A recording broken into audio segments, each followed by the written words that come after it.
Hi, I'm Tommy, and I'm the writer of the book of the Explorational Journeys and the Self-Help Guide Part 1.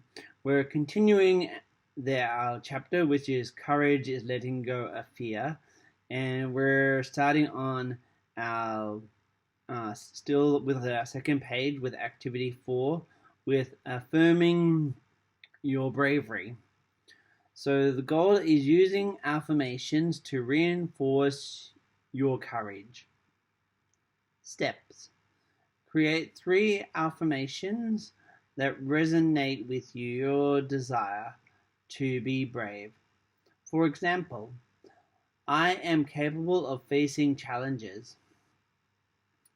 Fears is temporary, but growth is lasting.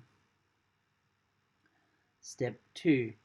Repeat these affirmations daily, especially when fear arises. Step 3. Notice how your mindfulness shifts as you use these affirmations. Reflection. How do affirmations empower you to act despite fear?